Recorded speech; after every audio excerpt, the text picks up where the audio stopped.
এই হচ্ছে AGT live 24/7।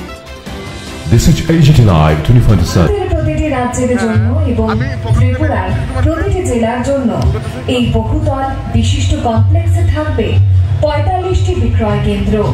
এছাড়াও এই কমপ্লেক্সে থাকবে ৩৬টি দোকান, মাল্টিপ্লেক্স, অডিটোরিয়াম। সম্পূর্ণ প্রকল্পটির মোট আয়তন প্রায় ২৪,১২২ বর্গমিটার এবং এই প্রকল্পে ব্যয় হবে ১৫০ কোটি টাকা। ত্রিপুরার ক্ষুদ্র ও কুটির শিল্পের বিকাশের কেন্দ্র এই মল স্থানীয় কারিগরদের জন্য কর্মসংস্থান সৃষ্টি করবে এবং ঐতিহ্যবাহী শিল্প ও হস্তশিল্প 4 एकड़ एवं मोटामोटी आधा करनी जगह ये जगह नहीं है के हार्दिक अभिनंदन और शुभेच्छा जनाएं। आज के जे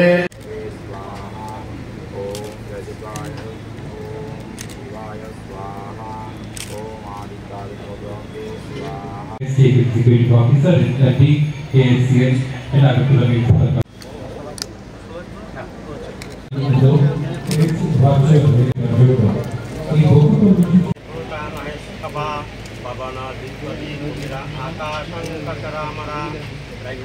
এবং হাসিমুখ জয়কে অনুরোধ করছি মঞ্চে আসার জন্য। তারা মুখ্যমন্ত্রী বন্যা ত্রাণ তহবিলে 10 লক্ষ টাকা আমাদের যে ইন্ডাস্ট্রিয়াল কমার্স ডিপার্টমেন্ট আমরা ওনাদেরকে দিয়েছি, আমাদের টাকা আমরা দিয়েছি যাতে করে দ্রুত গতিতে কাজ সম্পন্ন হয়। আমি আশাবাদী সেটা দ্রুত গতিতে সম্পন্ন হবে। আর এখানে যেহেতু আমাদের মুখ্যমন্ত্রী মহোদয় রয়েছেন, আপনারা ওনার বিশেষ করে আমাদের ত্রিপুরা রাজ্যে প্রতিটি ডিস্ট্রিক্টে তার উপর বিশেষ করে গুরুত্ব আরোপ করা হয়েছে। তার মাধ্যমে আমাদের ত্রিপুরাকে আত্মনির্ভর করতে মাননীয় মুখ্যমন্ত্রীর নেতৃত্বে আমরা প্রত্যেকেই জানি আমাদের কেন্দ্র সরকার মোদীজির নেতৃত্বে সেই সরকার চেষ্টা করে যাচ্ছে ভারতকে আত্মনির্ভর করতে, এক ভারত শ্রেষ্ঠ ভারত গড়তে।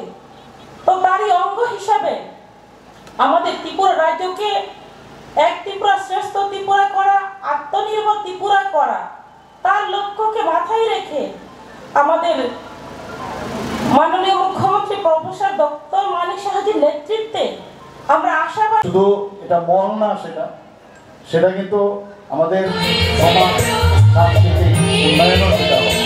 কারণ আমাদের যে হস্তশিল্পী যারা আমাদের হস্তশিল্পী যারা আছে তাদের যে শিল্পকলা সেটাও কিন্তু দেখাতে সক্ষম হবে এবং অন্য প্রদেশের যারা তারাও কিন্তু দেখাতে সক্ষম হবে। আমরাও অন্য জায়গায় যাব এবং আমি অনেক জায়গায় খবর নিয়েছি, এখনো অনেক জায়গায় একতা মল শুরু হয়েছে, আবার অনেক জায়গায় শুরুই হয়। তা আমি ছাড়াও লাইফস্টাইল মল যে কিছু থাকে কমার্শিয়াল মল এখানে যারা কন্ট্রাক্টর বলবো যে আপনারা এজ আর্লি এজ পসিবল বিষয়টা আপনারা দেখবেন। এবং এর মধ্যে আমরা মনে হয় যে এখানে যে পুরো ডিটেলস এখানে বলা হয়েছে যে 18 একর জায়গা এখানে 4.18 একর জায়গা এখানে এবং 45টা স্টল হবে, 36টা কমার্শিয়াল স্টল হবে এবং 8টি জেলার জন্য স্টলও থাকবে সেখানে। যখন কথা হচ্ছিল বাংলাদেশের এখন বর্তমান পরিস্থিতি আগামী দিন কী হবে জানার নেই, তো এখানকার বাংলাদেশের যিনি এখানে অ্যাসিস্ট্যান্ট কমিশনার তখন উনি বলেছিলেন আমাদেরকেও একটা স্টল দিই। তো আমরা বলেছিলাম যে ঠিক আছে আপনার জন্য ইন্টারন্যাশনাল হোক না, অসুবিধা কি। তো সেই রকম একটা চিন্তা ভাবনা আমরা করেছিলাম। তো এখন যে বাংলাদেশের অবস্থা জানি না কোন জায়গায় গিয়ে দাঁড়াবে এবং এই যে ওয়ান ডিস্ট্রিক্টের যে চিন্তা ভাবনা সেটা একতা মল নির্মাণের ভূমি পূজন অনুষ্ঠানের মাধ্যমে শুরু হলো এবং এখানে উপস্থিত সবাইকে আমি একতা মলের কথা হচ্ছিল, আমি বোধহয় মানে মিনিমাম 5টা থেকে 6টা আমি মিটিং করেছি এবং যখন এর দায়িত্ব এটা কীভাবে করতে হবে তার যে ইনফ্রাস্ট্রাকচার বা ডিজাইন, আমি শৈলেশজির সাথে আমি কথা বললাম, কেউ দায়িত্ব নিতে চাইছিল না।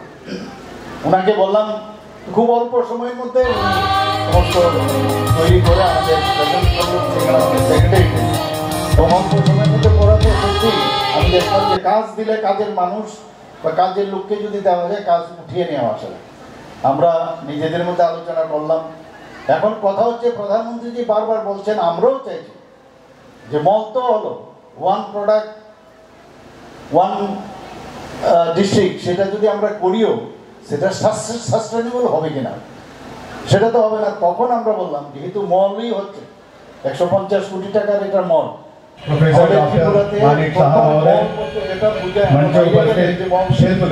সবাই কিন্তু যায়, কিন্তু শহরে বড় বড় শহরে গেলে একবার মলটা ঘুরে আসে। তো আমাদের ত্রিপুরাতে যখন এটা সুযোগ এসছে সাস্টেইন করার জন্য, যাতে এত বড় বিল্ডিং করলাম কিন্তু দেখা গেল এর থেকে কোনো ইনকামের কোনো সোর্স নেই, এটা মেনটেন করারও পয়সা থাকে না অনেক। তখন আমি বললাম যা যা আমাদের একটা মল, আধুনিক মল করতে যা যা দরকার সব এটার মধ্যে ইনকর্পোরেট করি, এবং যেমন কথা সেরকম কাজ সেটাই হলো।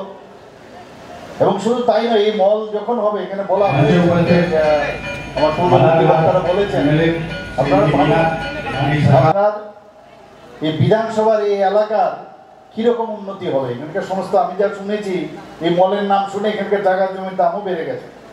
আমি বলছিলাম মাননীয় বিধায়িকাকে যে আপনাকে তো একটা ভালো জিনিস আমরা দিলাম।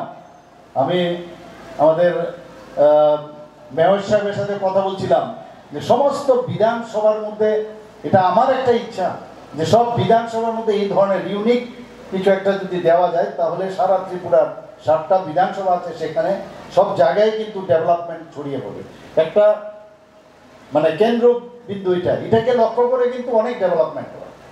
আমার ব্যক্তিগতভাবে আমার সেই অভিজ্ঞতা আছে। তো আমি আশা করি যে আমাদের মাননীয় প্রধানমন্ত্রী যে এক সূত্রে বাঁধার যে চিন্তাভাবনা, একটা অভিনব প্রয়াস, সেটা ওনার একমাত্র ওনার কারণে, ওনার মস্তিষ্ক প্রসূত এই আজকের এই যে ভূমি পূজন আমরা করলাম একতা মল।